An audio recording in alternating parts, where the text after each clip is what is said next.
Hey, welcome back, everybody. We are here to cover the back half of Season 5, Episode 8, Motherland. Speaking of mothers, June goes to visit Serena. Serena is relieved to see her. She gets some dirt on the New Bethlehem thing, which we find out, was in the works for a while.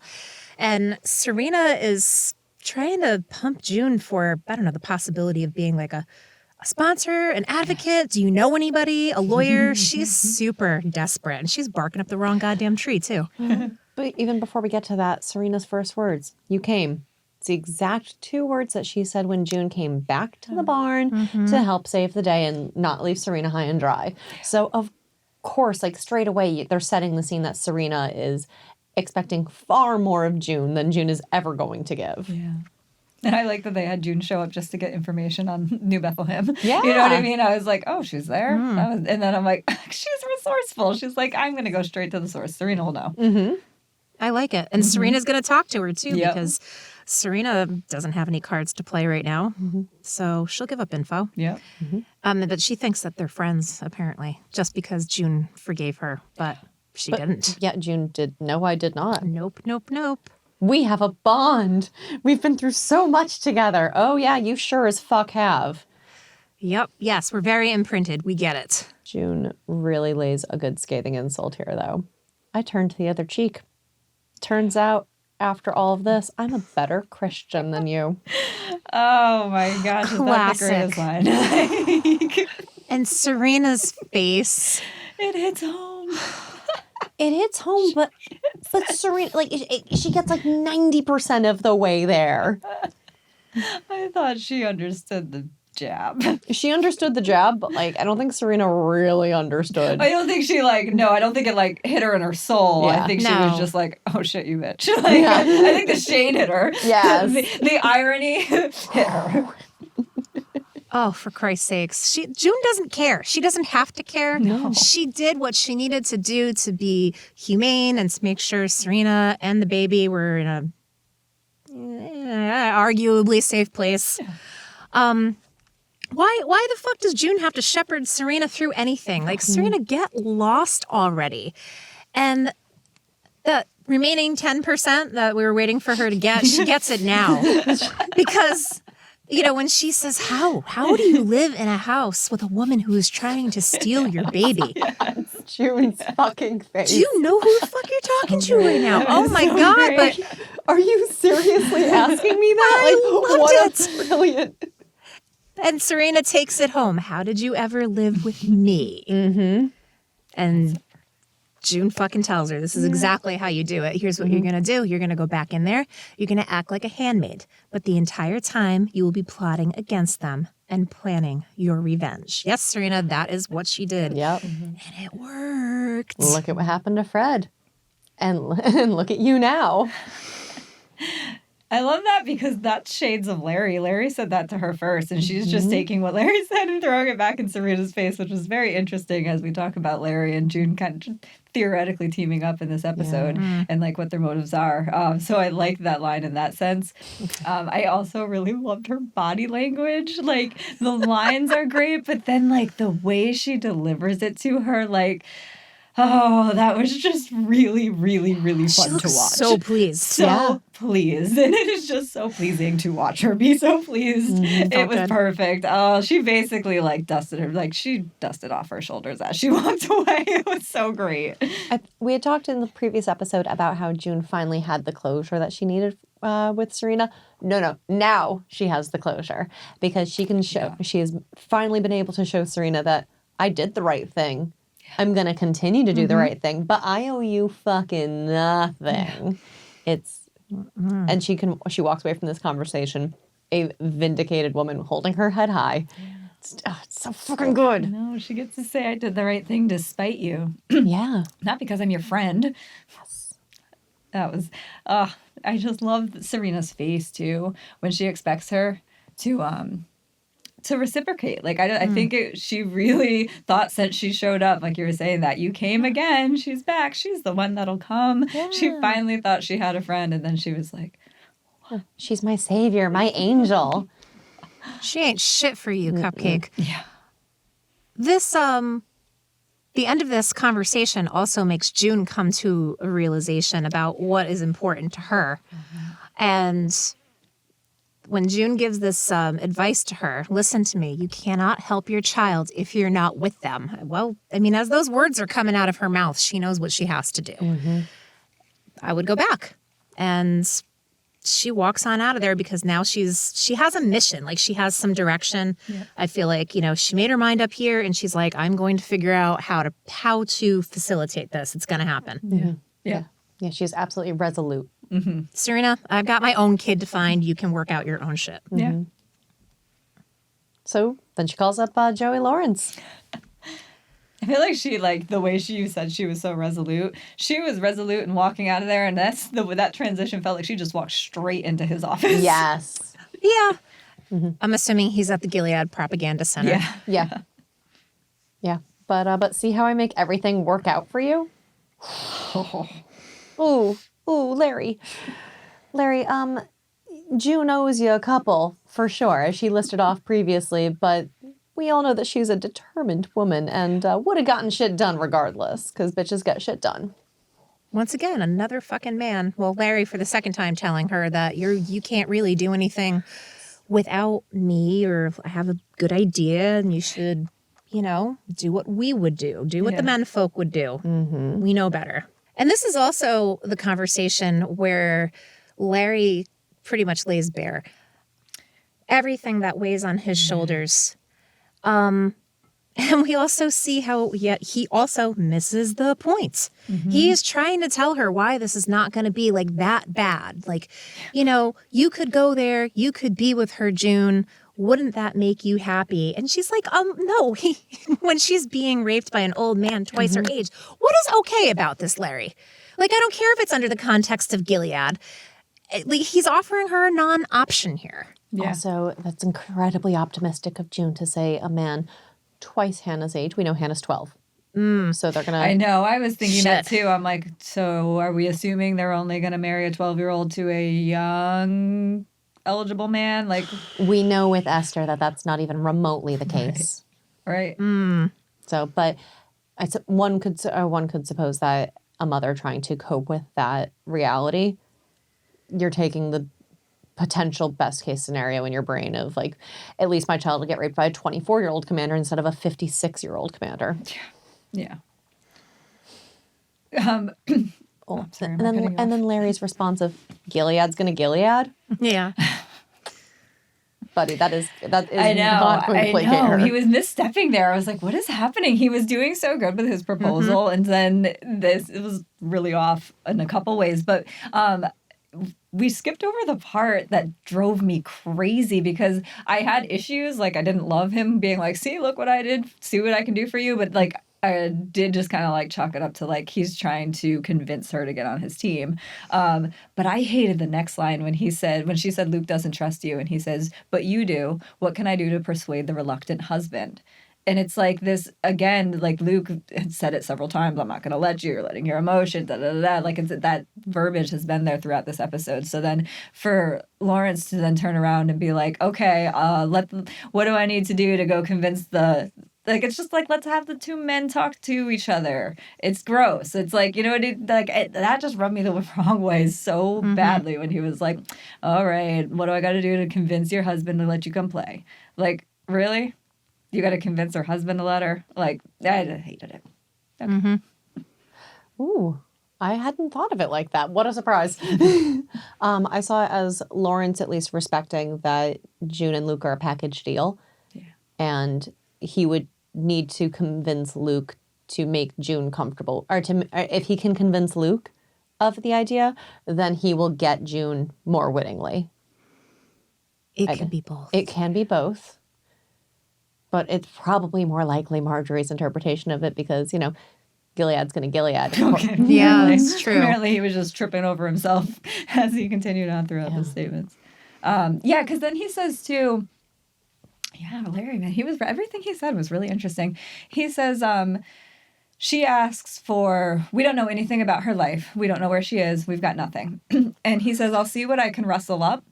That's infuriating to me because he's not being transparent with her. He knows way more than he's letting on. So like that rustling up we'll get to it later, but I have really like a lot of questions if he's the one that sent that video. But that rustling up is what makes me think it probably was him.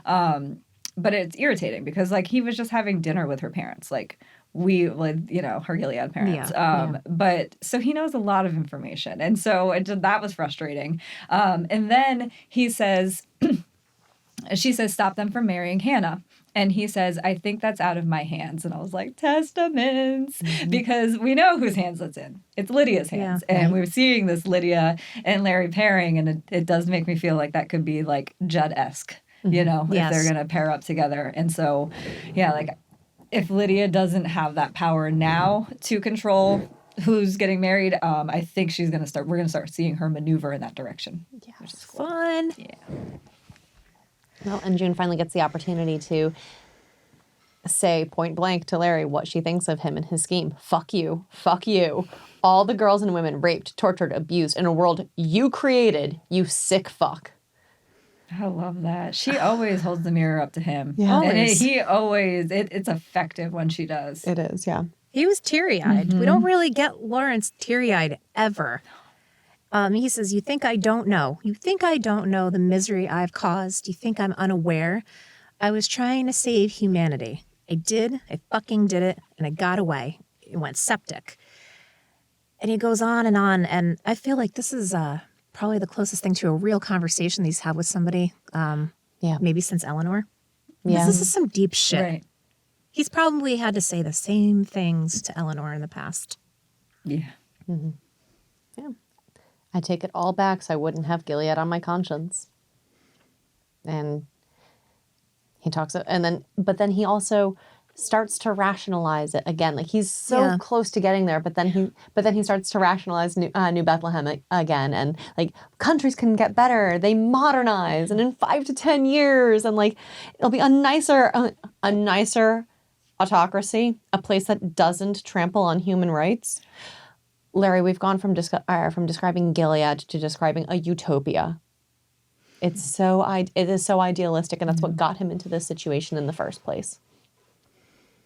Yeah, he is a dreamer, that one, for all of his numbers and shit.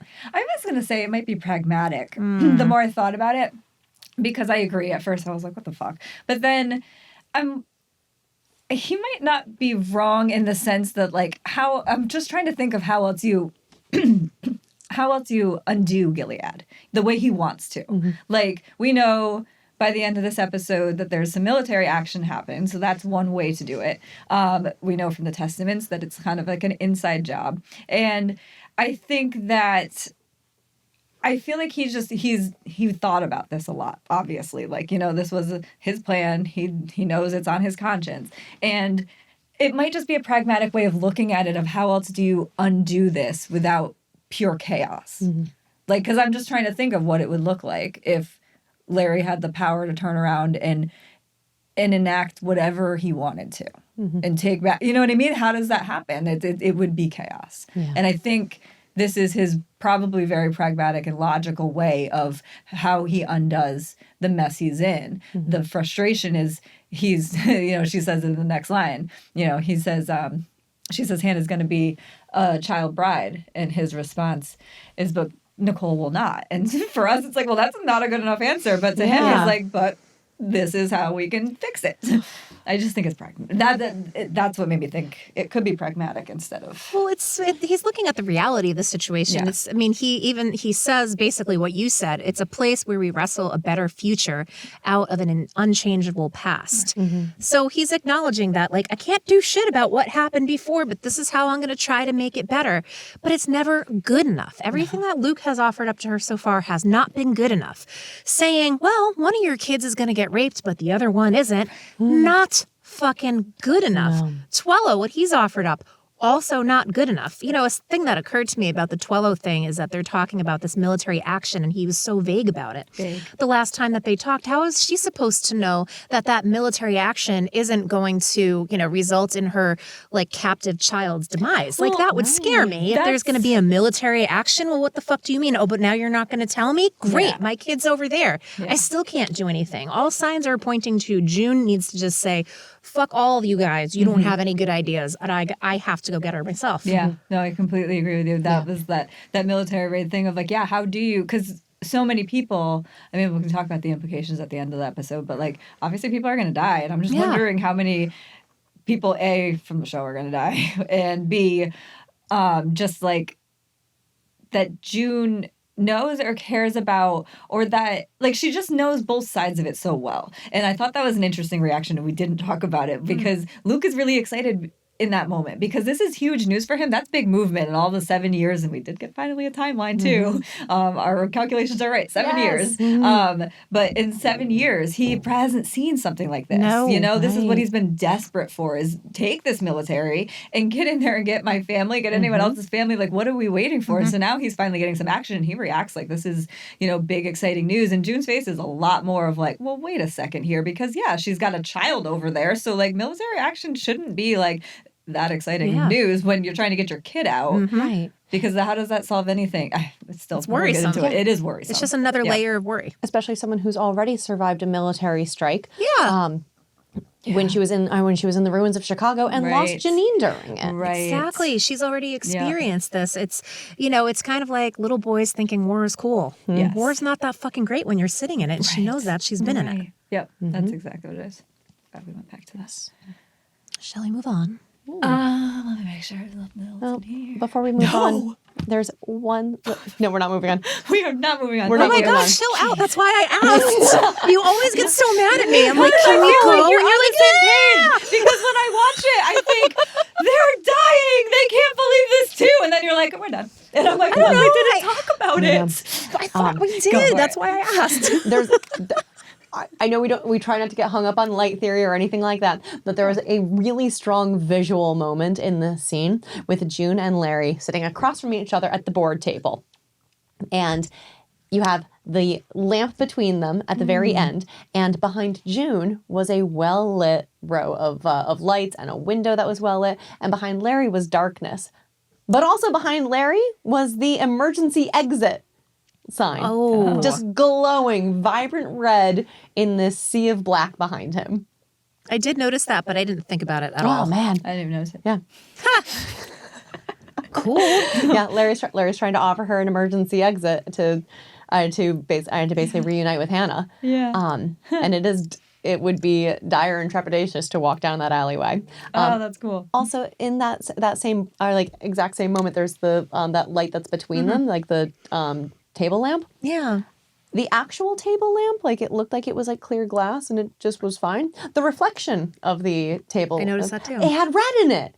Yeah. Where was that red reflecting from? I don't know. Maybe it was the exit sign. I don't know. I thought it was Maybe. very cool. Very cool, though. I caught that too. There was weird visuals happening on the table, and I Yes. was like, "That is excellent," but I am on a time crunch here. I gotta go. But it harkened back to me the song that June was singing to Nicole that she used to sing to Yeah. Hannah about Yeah. Let me be your mirror, is this light that should just be casting light on June and Larry as they're talking is actually reflecting something evil. Cool. That's really cool. Oh, I gotta go back back and and look check at that that. That's awesome. What I would like to talk about is season 3 thing when Eleanor died. Because we had talked about it a little bit, and at one point I had referenced it, and I was like, oh, Eleanor dying, and then I'm like, June killed her, if I recall correctly. I'm like, oh, that was debatable. And we talked about that for a while in that scene. And then we talked about whether or not Larry knew. And there's that weird interaction where they're looking at each other, and she's all dressed in black. Obviously, it's funeral garb, but we just felt like she was very angel of death, and we were concerned for her humanity in that moment. And we were trying to figure out if Larry knew and if he was going to retaliate. And there was a lot. We talked a lot about that interaction in that scene. And when he said, it's either that, so let me get a little more context with this quote. It's either that or kill myself, like Eleanor. Yeah. Yeah. One or the other. And then the look he gives her, I mean, to me, I was like, oh, he knows. He knows she didn't kill herself, or she attempted to kill herself. I just feel like he knew absolutely everything that we were wondering, whether or not he was aware of June's involvement. And I feel like that look confirmed it for me, but I was curious to see what you thought. But then you said you wanted to move on, so that's why I got sad.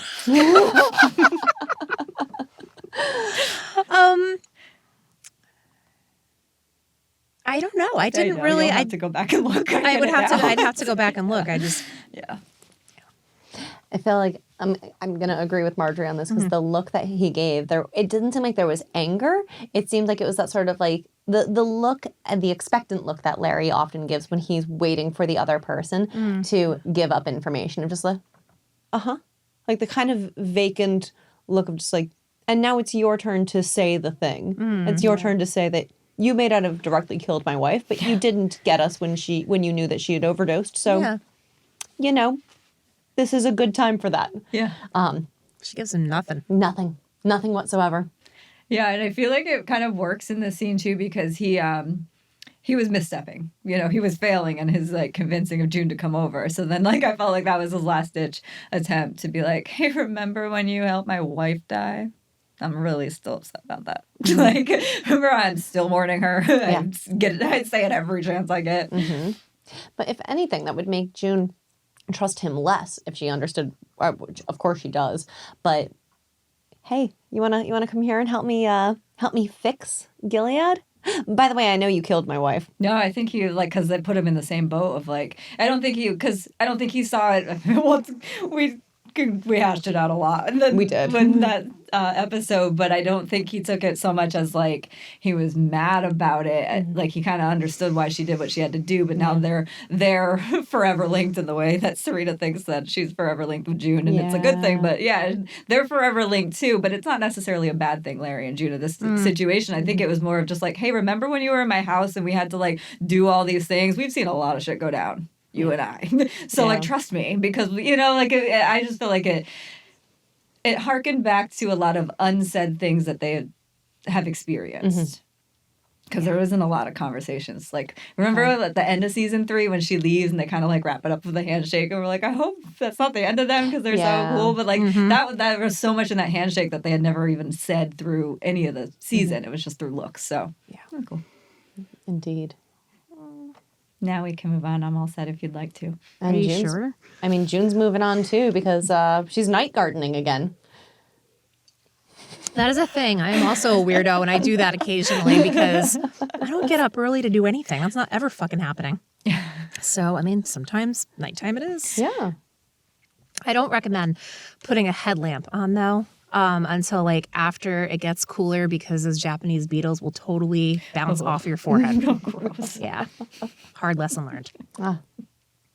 Was she burying the gun again? I don't know. It was really dark.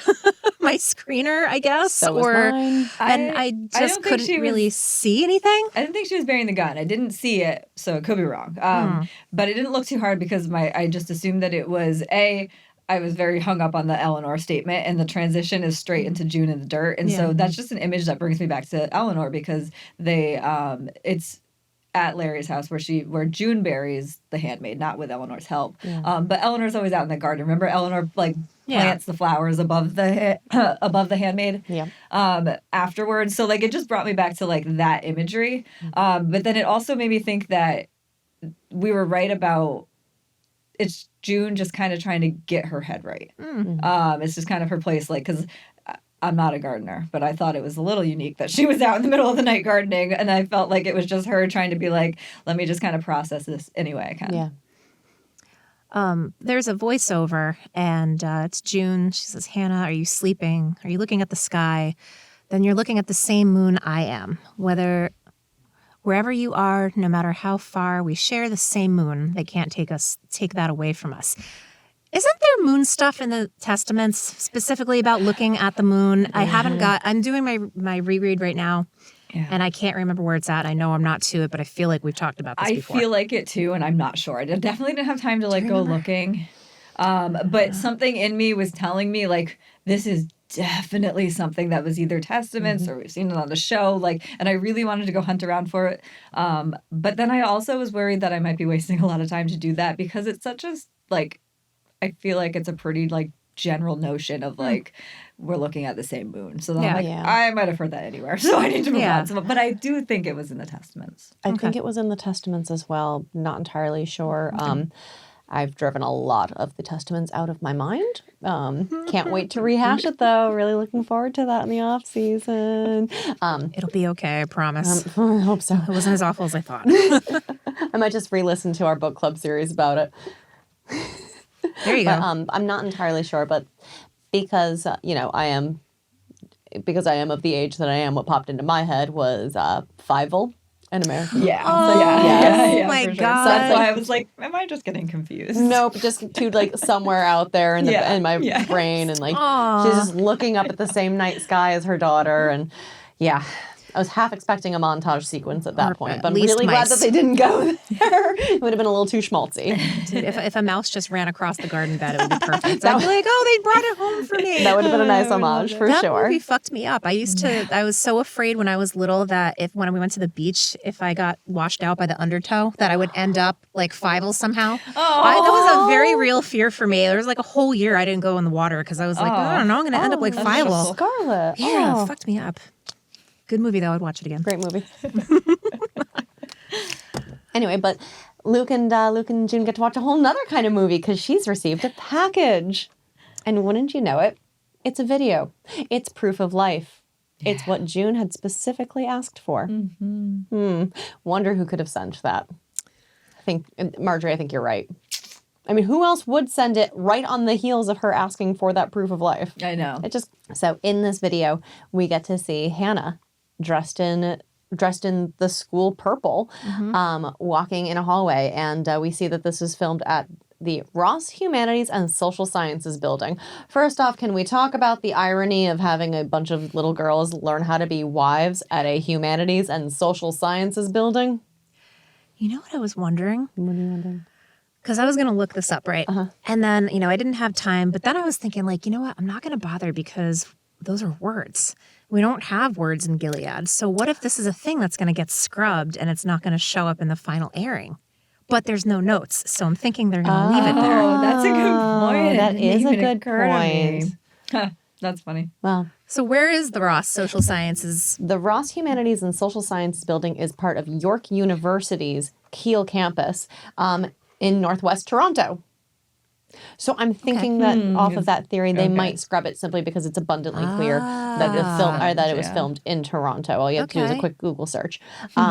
Neat. But York University, the Ross Humanities building is renowned as one of the most clear examples of brutalist architecture. So are you too familiar with brutalist architecture? Yes. All right. So love that I know that, Marjorie. A brutalist architecture is basically, please correct me if I'm wrong on this, Scarlett, but I believe it's a architecture style that was originated back in the 40s that included lots of 90-degree angles, lots of concrete and exposed steel beams, and it's basically meant to evoke a very cold and austere style. Okay. Or like it's supposed to just look brutal. Yeah. So it's definitely one of the most clear cut examples of brutalist architecture that is in Eastern Canada for sure. So even if they do scrub it out, it's a very recognizable architectural building. Interesting, Cool. because I only learned that brutalist was a way to describe architecture when she did it in an episode that you were not in. It was and for I was something like, else. I I'm can't remember what sorry. it I was was. like, it does look kind of brutal. And then I was like, wait, is that a real thing? And she's like, yeah. And I was like, Yes. don't know anything about that. I can't remember what building it was that I was referring to, but I know I was like, yeah, I think that's it. And yeah, that's all I have. Yeah. So Episode 1 or 2. one would imagine that they will scrub those words out though, simply because like it very clearly is like they're not shipping all these kids up to Toronto to be at this school. That would be sus. Yes. So it's almost certainly going to get scrubbed. But if it doesn't, that's where it is. That's Cool. cool. This DVD just kind of breaks them. And June is like, I gotta go. I have to go. We have to go be wherever she is. We have to go before something worse happens. And Luke says he wants that, but I can't let you go. And he does speak some sense here. He says, who's to say the second you cross that border, they don't put you on the wall? And that is an excellent point. Like, I'm also skeptical about their safety, especially June's. Like, she is quite a catch for Gilead. She stole their kids. I can't see them just letting her back in. Like, she's a liability, and she still has this fucking ear tag. Mm-hmm. I mean, she's just asking to get picked up the second she sets foot in Gilead. Right. Like, she's at a loss about what to do, but she wants to know what Luke is going to do. And, here ensues some of the harshest words we've heard them say to each other in this whole series. And because she says, what are you going to do? You're just going to do what you've done for the last 7 years? Nothing. She goes and says the thing that we've all been thinking about, but then we feel bad for thinking about it. Or maybe some days we don't. But she says it, and she apologizes. But the damage is done. It is. It is.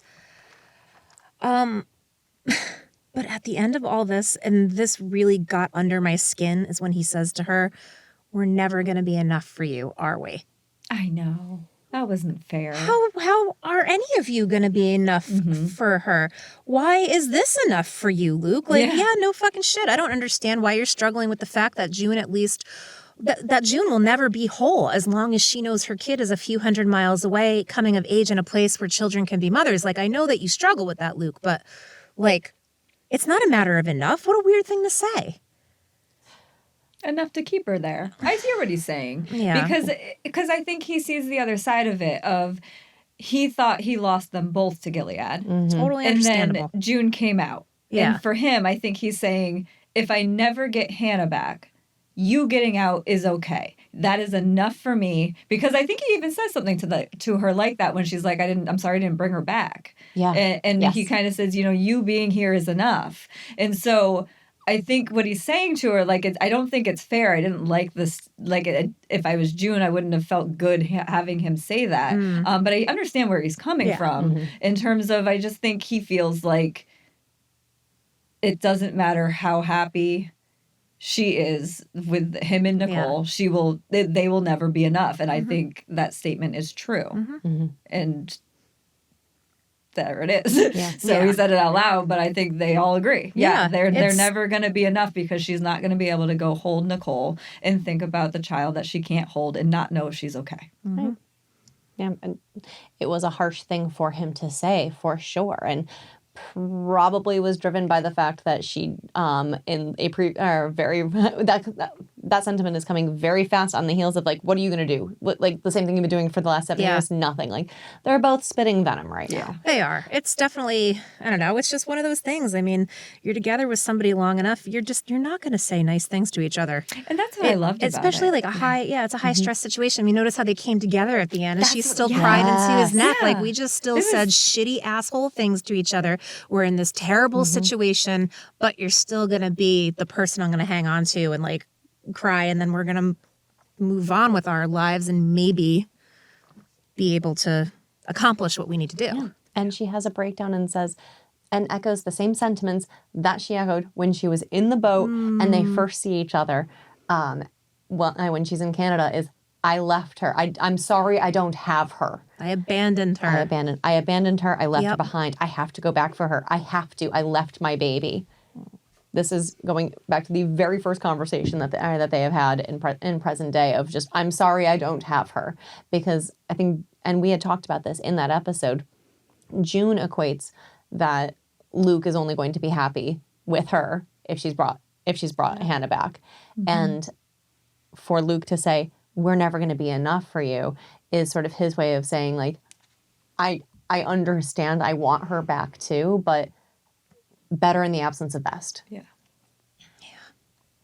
And that just doesn't work when it's your kid, buddy. But it's his kid too. No, but it's his kid but too. How is You that's can't why say I don't that. understand. But I don't understand how you come. Like, I don't understand how they're coming to, like, these two different conclusions. You know what I mean? It's just, I totally understand where June is coming from in this, and I would be looking at him like, what fucking planet are you on? This is so clear, and why aren't you listening to me? And what we need to do. 7 years. Yeah. That's why. Because he's had 7 years of hitting his head up against a brick wall and trying to do everything he can. And even the most tenacious people you can maintain hope, but to get any sort of headway whatsoever and to get June back after let's presume 6.5 years, because we know Serena's pregnant at this point, to get June back after 6.5 years. I mean, there's only so much fight that a person has. And like, is it the same sort of fight that June has? No, but she's only 6 months removed from this, as far as like a hypothetical True. timeline, whereas he's 7 years removed from it. And he obviously still misses his child. He obviously is still enraged that she is there. But he's probably just hit his head against the wall so many times that he's like I can't understand the feeling because I don't have kids and I've never been separated from from my hypothetical non-existent kids. But I can see why these two are talking past each other, because it's still very fresh and very raw for June, whereas for Luke, he thought they were dead. So just knowing that she's alive is probably progress for him, and being like, you know what, I can't have her, but at least she's not dead like I thought she was for 5 of the last 7 years. Yeah. Can we go back just a little bit? Because No. I completely agree with you. I do. I'm going to start and tell you I completely agree with you that I thought that their fighting was just so real. That's how a married couple fights. Like there was bluntness. There wasn't a whole lot of filter. There were real things coming out that I think they hadn't said to each other yet, and it came out in the heat of the moment. And I just love that it did end with her being really genuine. Of like, I think that is, at the end of the day, that's just on her soul. And for her to finally just say it out loud, and for that to end embracing, did feel really good. Yeah. But I totally disagree with you with like, just, I do get I get how he could not want June or himself or Nicole to ever cross over that border again, period. The end. It's just crazy unsafe in a way that's like, you can say like, yeah, but that's your child. Don't you want anything? Like you could, everything that June's saying, I agree with. So if you look at it and flip it around on Luke and say, how could you not feel the same way? But I just think it's entirely logical and true to him and to all of his experiences that it's way more terrifying it's like a suicide mission. It really does feel that unsafe for her to go to New Bethlehem. It's exactly definitely what you were said. So I feel like it's still very, very, I don't know if it's logical or lack of emotion or just, I just understand why he would say, we are still going to be way more effective on this side of the border than we're going to be on dead on the wall, you know? Yeah. So we're all going to be together on the wall. Is that how we reunite? Like, and I get that that sentiment of like, no, I understand. Like, because I think he does try to understand, and I think by the end of the scene, he fully understands June's desperation to get back. She abandoned her child. And then it brings me back to the whole thing of Serena and this baby and this attachment parenting that we've been talking about. Is like, I understand June's plight to my core, because that's my parenting philosophy. Is like that's just who I am as a parent. That's always how it be. If I tell my kid, I am not going to leave you, I'm not going to leave you. Even if her father says this doesn't make sense, we got to leave. I don't care. None of that logic matters to me anymore. I told my kid I wasn't going to leave her, and I abandoned her. That every time I watch that scene, I cannot not cry through that whole scene, because it just hits me as a parent. So I don't know. It doesn't mean that I don't think that Luke isn't a valid parent for not feeling that way. I just feel like maybe it's just different people, you know, in that situation. But I could understand both of it. I wasn't really that mad at Luke. I just was very much more understanding and would be June in that situation. I'm on the same team as you. Do you realize that? No. So that's good. Okay.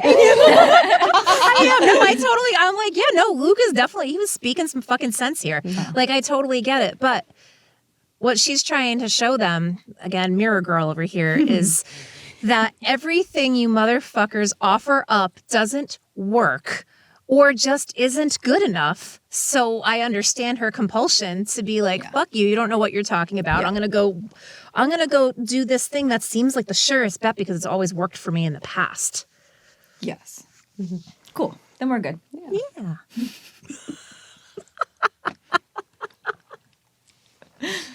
Oh, very sad for Luke. I had to go to bat for Luke for a second, but I just didn't understand what you were saying, I guess. No, I think I was still trying to find my notes. I was like, where are we? I have so much to say. Marjorie's lost again. I got to figure out this better note-taking situation. Now we can move on to these knuckleheads if you're ready. I'm ready. Sure, let's hang out with Tweedledee and Tweedledum for a minute. The only thing I took away from this whole conversation was how Larry says both of the women that he loves could be on this island with him. Yeah. Yeah, I'm sure that'll work out okay. Well- Like, we could just put Nick above June's garage with his wife. It's fine. It's fine. It'll just, we'll recreate history. Well, we're talking about Luke and his wife, and I mean, we're talking about Luke and June coming back too. Like Larry's trying to sell this for both sides. Like, Yeah. how can I convince Weird. your husband? And then he's turning around to Nick and being like, "So everyone will be a happy What do you family. You can just live down the Yeah. block. Your kids are siblings. Your siblings will be whatever he says. Your child will have a sibling." Well, that for me was the big takeaway here. Like, we're getting confirmation on the belly rub from that previous episode that yes, Rose is pregnant. Yeah. Just, I can see you and Rose here pushing a stroller with Junior. Yeah, And- Junior, huh? Baby could have a sibling. Yeah, we'll put both houses at the end of a cul-de-sac. It'll be great. Sounds Let's do it. Sure, fuck it. That's why I said this show's turning into a commercial for polyamory. That's what I meant when I said that to you earlier. And I was like, what is happening here? Like, are they really just going to all live on the end of this cul-de-sac? Oh, But could I you don't know. imagine Nick's the face looked a little barbecues? confused. Nick's face, I wasn't convinced in my mind that he thought this was going to all work out. Nick doesn't generally look convinced of anything ever. True. Oh, that's very true. Yeah, but no, it is very interesting to see that Larry was trying to play both sides of the fence. This is one arena that Larry is a compelling orator. He's obviously very intelligent. He's talking with, how next will come political reforms. Point 4 of my 400-point plan to save Gilead. Like, he's obviously good at playing the long game. Yeah. Unfortunately, some people, unfortunately, he's just never going to be as good at creating a propaganda machine as Fred is. You need the spin master here. Because Fred would be able to figure out a way to spin the notion of New Gilead, or New Bethlehem, and make it a shining positive and sell all the sides. And I hate to give that man any sort of credit, but we have talked before about how he is a propaganda master. That is true. Could have been a real estate agent in another life. It would work, wouldn't it? It would I could work. absolutely picture Fred being a real estate agent. I could too. It would work. But this is the only time that I've noticed so far a glaring absence in Gilead of Fred and how his skill set has come in handy in Gilead.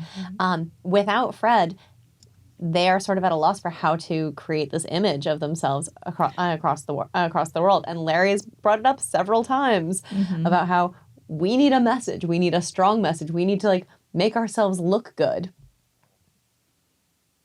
Basically, all the great shit that Serena was talking about earlier in the season. He's like, well, you're not going to get this done because, vagina. But I'll just take this idea and run with it. Right. But Seriously. he can't run with it quite as well as Fred. And No. Or Serena. no, or Serena for Yeah. that matter.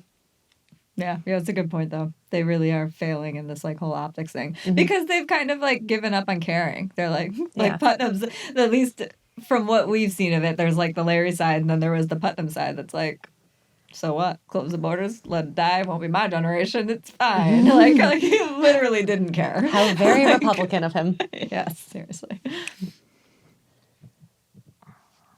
That's all I got for this scene. Yeah, that scene was kind of useless for me. If it wasn't there, I probably would have been okay. For me, the bulk of that scene was just confirmation that, from what we saw before, it wasn't just a notion of Rose hugging her belly or touching her belly as a premonition of a baby. But no, there's a new baby on the way. Gonna be a baby. Congratulations to the happy couple. And the thing I took away from it was just that Nick was real anxious about June's answer. He always just seems to be what's June doing? Is she coming? Really? You think she's gonna come? And I'm just how many conversations have these two had leading up to this? Of I don't know. I'm not sure. We'll see. There's not enough to go off of. I think he just and wants to really know tell. how much more complicated his Yeah. life is And going to that's what I get. thought it could be, What do I and need it's to also, brace for here? It's his kid too. Yeah. And he was touting the idea of him bringing Nicole back also. He's not mentioning Luke, and Luke's not mentioning Nick. So Right. I don't know who's thinking what of the situation. And by the end of this episode, I'm not convinced anyone's making it to New Bethlehem anyway. So true. we'll see Right. where this military raid is and who's affected by it. We will indeed see. But in the meantime, Yeah. let's cut to Luke and Moira watching this video Again and again and again and again. again. So this is the scene that makes me think that it might have been, I didn't want to say anything before because I was like, I don't know, maybe I'm just confused. This is the scene that makes me think it might have been Lydia that sent the video. Oh. Or at least there was shades of Lydia in it. Because, I mean, there's not a lot happening in the scene, so I'm just going to jump to the point. The only point I got out of it is that Moira figures out there's something encrypted on this thumb drive. Or on the package, right? And so it jumps out at me that it's testaments. Because that's the whole thing, is that they're spreading this information in a way that's not obvious. So you get it. If anyone were to recover it, it would just look like a thumb drive. And so fine, there's information on Hannah on there, but there's even more secret information if you know where to look. And so Moira figured out where to look. And then we see in the next scene that it actually gives out their location. So I'm trying to figure out if it was intentional or if it's just accidental that the look, like, I don't know enough about technology to figure out if someone put this information. But in testaments, they use microdots, and I was trying to think, like, we had mentioned it before and said something like, it's the same thing, and it's not the same thing though. It's the beginning of it. Like, eventually, I'm assuming this is too obvious, so you have to get more. You have to hide it within the propaganda. So they had these tiny little microdots that was this like old technology that then people in Canada could then receive. But if it got put into the wrong hands, you didn't know who it was. So you didn't even know what you were holding. You know what I mean? It just looked like propaganda. But if you knew what it was, then you could like read it. That was a whole thing, right? And so I thought this was really interesting that it's encrypted in a way that it does feel like it's this further level of secrecy. And so it made me just think that it's the shades of testaments. But then it made me think that if it is true and it was purposely put there, that's not a Larry move. Larry doesn't want military action brought upon his country. That's not what he's trying to do right now. So I don't know. It just made me think a little bit of like, is it intentional? But I don't know enough about technology to like go on too much of a rabbit hole with it. But that's what made me just start to wonder if it was Lydia. But then I don't really know what Lydia's motivations would be to give it away. So like, I don't know. I don't know. Janine. I'm going to, for me, it wasn't even a speculation that Lydia would have sent it. Yeah. Because you hear a voice in the video with Hannah say, straight lines, girls, I think. And it sounds like Lydia's voice. Oh, I thought, is that Vidalia? I didn't think it sounded like Lydia. I just thought it sounded like an Onion. But it did kind of sound like Onion. Lydia. Now that I think about it, I just assumed it wasn't. But It did sort of sound like Lydia. And then coupled with Moira being like, maybe there's metadata, and everyone's like, what? And she's like, I don't know, maybe like a way to like figure out like something like that you can what's decrypt, like the encrypted? date, the location, like something like that. Yeah. She was speaking about it less like, well, we can definitely find this, and more like, I don't know how, none of us know how technology works. Let's get this to someone that does know how technology works. okay, that makes sense. As opposed to like being like, wait a second. Yeah. There's clues here. Because I thought the only reason it made me think it wasn't just like, I don't know how technology works is that Moira does. Moira does, but it wasn't like, there was a lot of something on here. Maybe we can find this. And she was saying date and location. And with Larry, if Larry were to send that, I mean, Larry's an older guy. He's not really going to know about technology, technology well that makes enough. sense. He's not a military strategist, nor is he a tech guy. So he might not even think that they can extrapolate that data from a DVD or a thumbnail drive. Okay.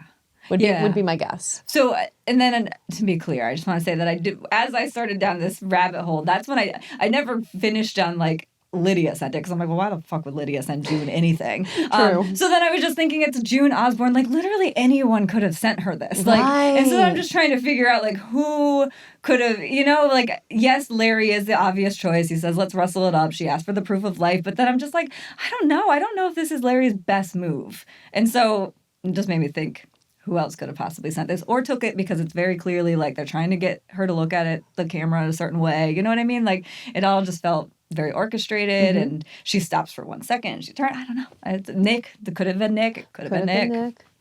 So I think it was a collaboration. what if it was Nick? He's like, the fuck you are coming over to New Bethlehem. Not Nick. I think it might have been, I think maybe at the very least, Lydia could have been the one filming. Because there was, as Hannah's walking and she does stop and like look, because it's like she feels like she's being watched. And I just remember she was very, very aware of the idea and presence of Aunt Lydia in the Testaments book. So I just wonder if, she felt that, and that's why she looked and then was like, ugh, it's Lydia, and then kept walking or whatever. I don't know. I just feel like that may have been like why she would have turned around. Yeah. And then, maybe she took that info and Larry facilitated it out of the country. I don't know either. He could have been Nick. He didn't like the idea of June moving into New Bethlehem. He's like, here, take your kids and stay over there. Yeah, or it was a guard, and because Nick's got, Yeah, well, that's the thing. eye It does people have all around. the Nick eye guardness of it. Yeah. So maybe I'm gonna throw out an idea. Another reason why it could potentially have been Larry that sent the video, is because Larry understand June's outburst of fuck you, all these women and children and everything else, and she's very clear about her motivations for potentially going back to New Bethlehem is to be closer to Hannah. So if he can provide proof of life, that might be the way to convince the reluctant husband. Also, Larry, who had been trying while June was stationed with him to get her to learn how to be calmer, more pragmatic, and control her emotions. Well, if you can't control your emotions, I'm going to use them to my advantage. I will dangle the carrot of your daughter in front of you, and you're going to get emotional, and you are going to react, and you are not going to be able to contain yourself, and you're going to come to New Bethlehem. So true. And it works. Wow. As Yeah. soon as it's in front of her, it works. Yeah, yeah. You're right. That was all the motivation she needs because when I watch that and you see her right there and it's like, how could you not go? I don't know, it could also, but like you said though, this is June Osborne. We've heard her name so many times. The package is labeled as June Osborne. It could have been anyone. Though there was no address on it, so it was hand delivered. Yeah. Yeah. So who would hand deliver something like that?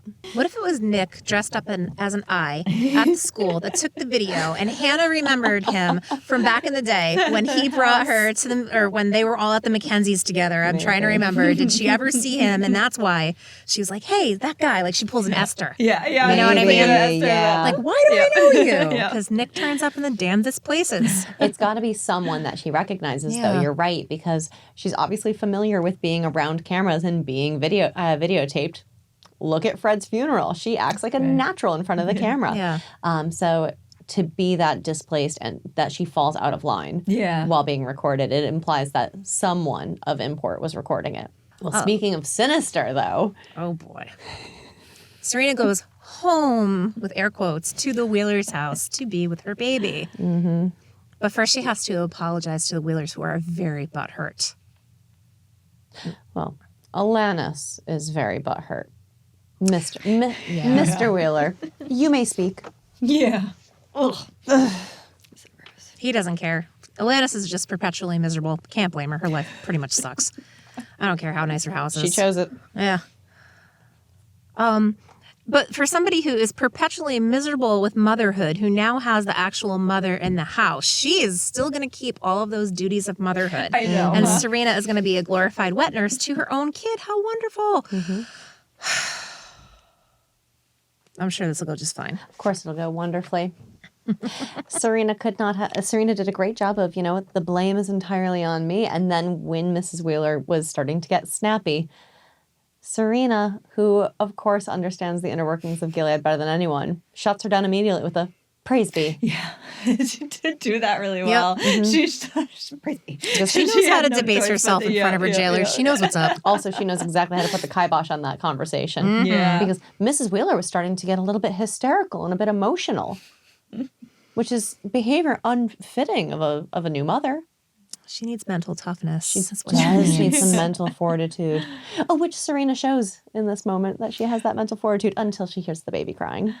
Well, I love that they had that conversation. The whole thing went down in front of that damn picture that we've been talking about so much because we talked about how it reminds us of Serena's mother and where she's come from. And then I feel like Alanis at this scene she's always kind of built it up. Like, yeah, has she chosen it? Like, we don't know enough about her, but she seems like she's definitely on board. So she's chosen it to some extent, but she's only chosen the idea of it, right? Like, she wasn't really in Gilead. She's just getting behind these ideals that are going to give her like a baby and some status, right? So now that she's actually learning what the wife's sacrifice is, because the wives do sacrifice. And so now she's got to have this woman in her house reminding her constantly that she's the source of life that Alanis isn't. Sorry, I'm going to keep saying her name wrong constantly. I kind of think it sounds nice, though. It does sound nicer. I hate the way it's just the way it sounds.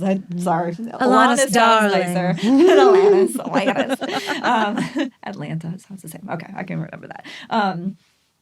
But I think Alanis is just figuring out that it isn't all fun and games. It isn't going to be as joyous.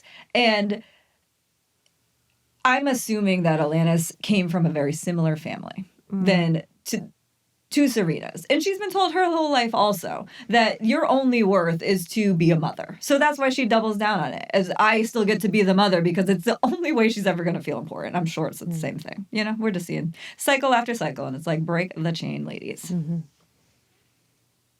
Oh. Thank you. Think. She got it. I got it. Shoot, we run past each other and then we wave. Yeah, we do all the time. It's very fun watching. Because we all do it to each other. We really do. You guys talk past each other. Me and you talk past each other. I talk past everybody. Yeah, I do that too.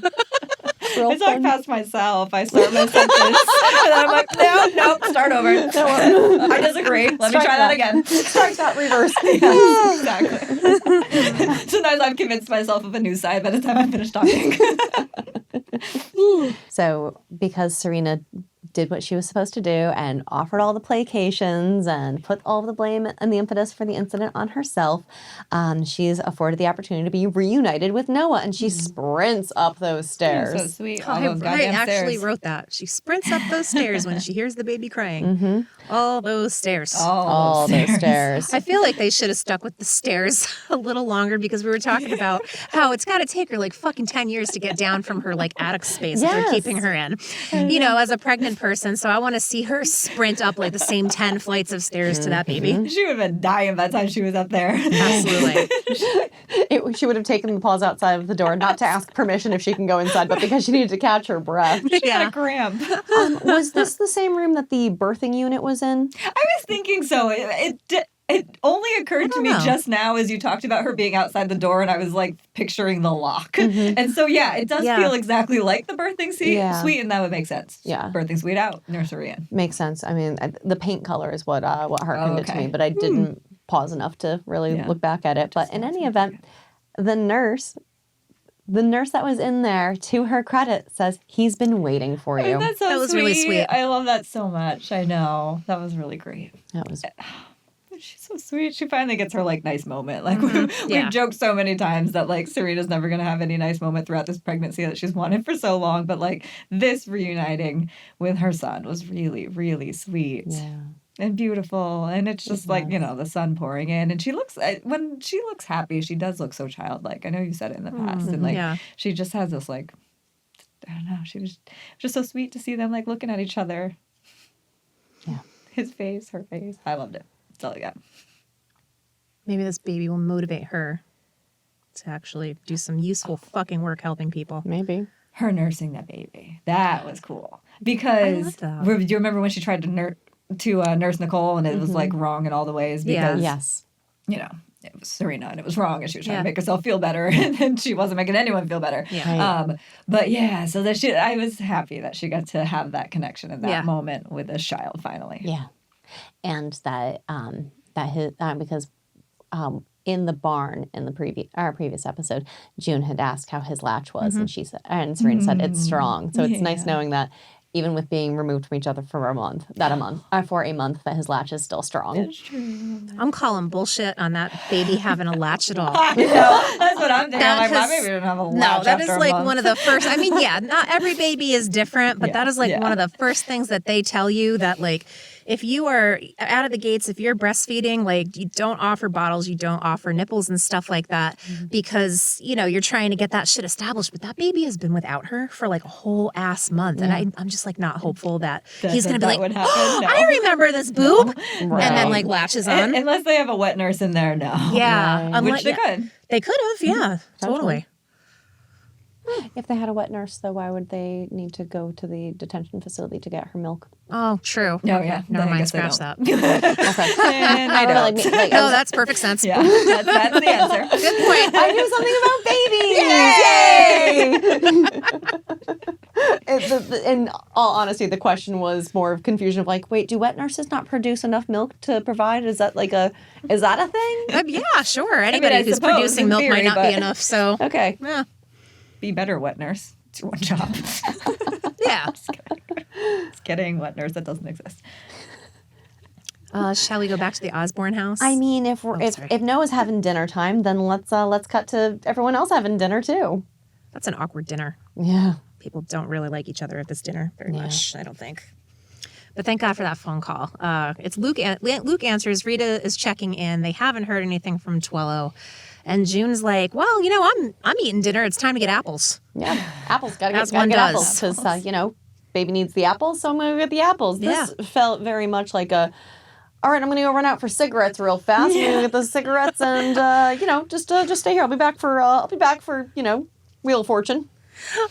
Wasn't that the same thing? I can't remember, and I didn't have time to go back and look. But did Moira say the same thing to her when June first came to Canada? And Moira kept trying to give them Luke and June time. And I think Moira was trying to leave with the kid. She was like, "Oh, we're gonna go get okay. apples. I think she needs some apples for yeah. tomorrow." And then June's like, "Can I come with you?" And she's like, "No, it'll be boring." And then she's like, no, that sounds great. And she ends up going. Yeah. I wanted to go back and see if it's actually apples, but it's the same vibe. And so it's kind of funny to see it flipped on its head here. I also love the apples because it's going to bring her into the grocery store. And it's just such a cool moment because we've just seen so much of her standing in front of apples in a grocery store. Yes. So to get this earth-shattering news was really, really cool. So if nothing else, I just like that. She needed to go get apples for that reason. But yeah, it definitely felt like I gotta go buy apples. That's why. Yeah. You stay. Keep eating. It's a season 3 parallel. Yes. Yep.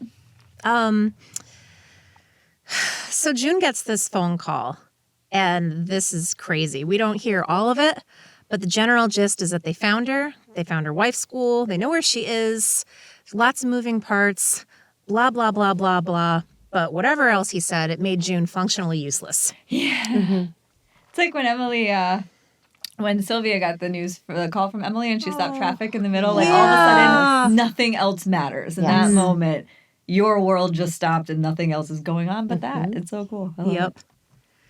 Yeah, it really is. It's such a lovely moment, just fiddling with the apples, and she's so excited, and she hugs the store clerk.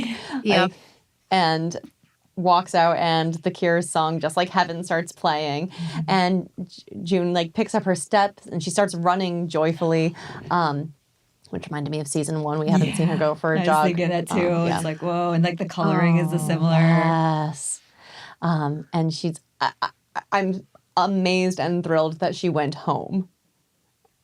I kind of expected her to start running for the border, to be honest, or run to the American embassy to talk with Twello. But no, What do you do with that energy? Good Lord. you run home That is fantastic. and you grab Luke by the face and you say, "Mark called. They found her. They're gonna do a raid. They're gonna go get her," and everyone is just overwhelmed with this joy because finally some action. Yeah. Yep. This news was the cure for all that ailed June. Hey. And they're all shouting, or they're all jumping up and down. I fucking love Mark Twello. Oh, I know, do we? for the first time ever.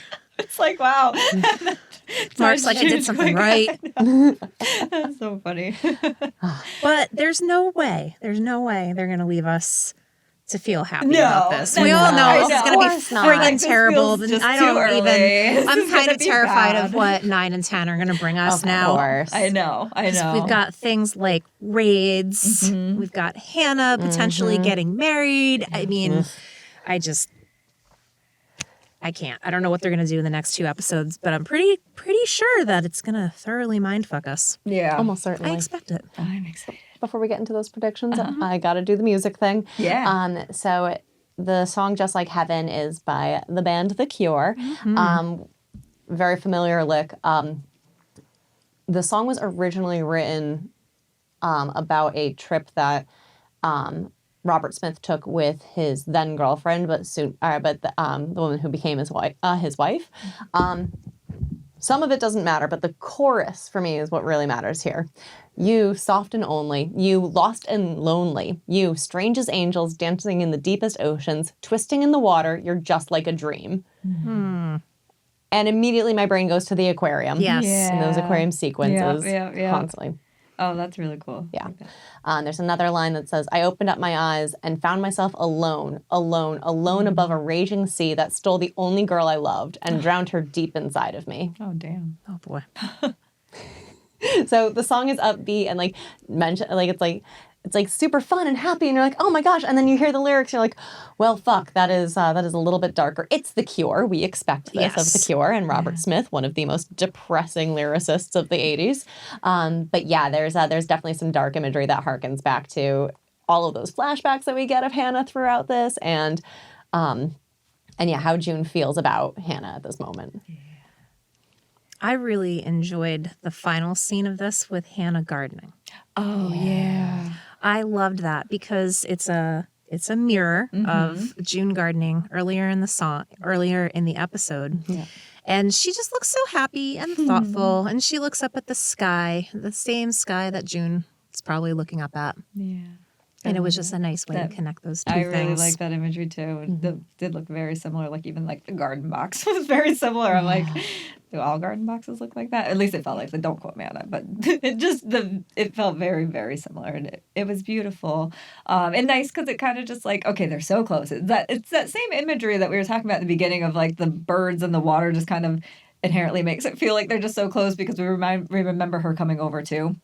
And that was just kind of the same thing in reverse at the end. So I like that part of it. I also really like that she got to, she didn't have to restrain herself when she got that news. The apples are rolling. Yes. She goes running. She's just running down the street. No one cares. She goes home. There's this big celebration. Because it reminded me a little bit of when she got the news that Nicole had made it safely to Canada. And she couldn't react. She had to sit there and continue to take her punishment and scrub the floors, and then she had to like wait for a moment where she could finally just like go look. She went and looked at the sun, like looked up at the sky, let the sun hit her face. I want to say what happened. So kind of cool with that imagery at the end too.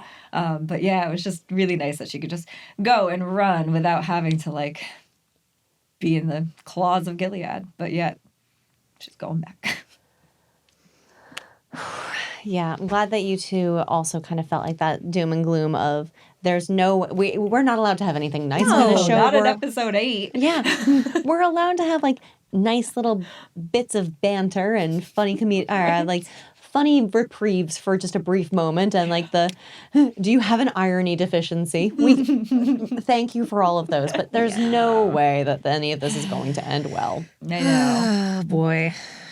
I know. We talked about all the implications of a military raid and what this could mean for, I mean, if they're going to raid the school where the child is, like, how are we thinking this through? And we've seen America do this before, so it's just good. It makes me like there definitely is a lot of parallels between this, like, Canadian and American government versus, like, you know, what we presently live in. And so we know the history of this country and military raids, so I don't know. I'm not feeling great about it. We'll see. Yeah, not feeling great about it either. Doesn't feel that safe. I'm scared. There's so many places to go. It could so go many anywhere, places. I know. I'm 100% sure the next episode is going to be a friggin' doozy. It's going to leave us psychologically scarred.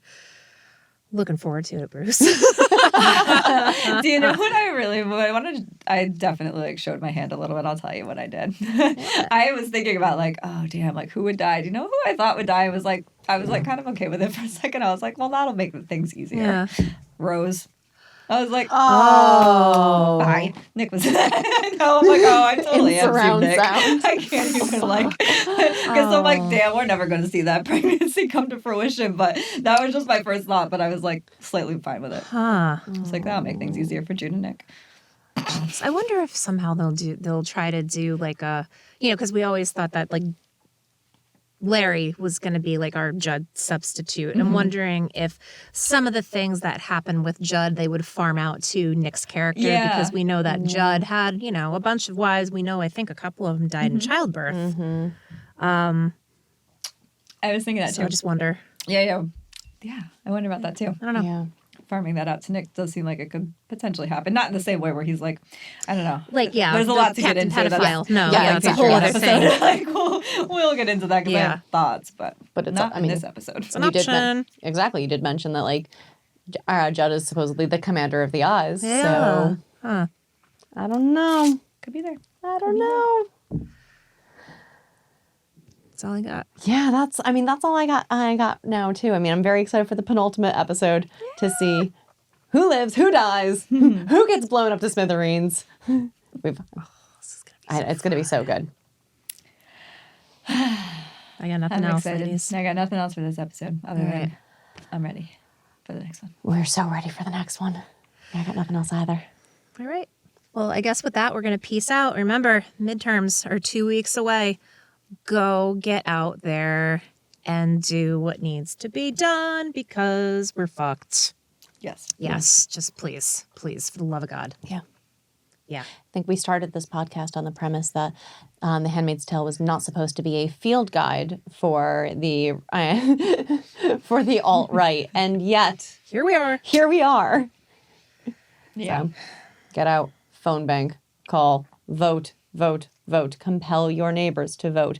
Turnout in midterm elections is always lower by a significant margin, and right now, exit polls and absentee ballot polls are showing over 5.5 to 6 million Americans have already placed their votes, which puts us on track for probably the most votes in a midterm election ever. Really? excellent. I did Yes. not think you were going to tell me good That news is at the end of excellent. that. I thought that was going to go Okay. bad. Yay, that's great. That's Okay. great, but that means that everyone's voting. Yeah. So Hey, that's a start. it Yes, is. But which- let the election of 2020 be a lesson that every single vote counts. So if you do not want to be living in a post Roe v. Wade world with a Republican-controlled Congress and Senate, you know what you have to do.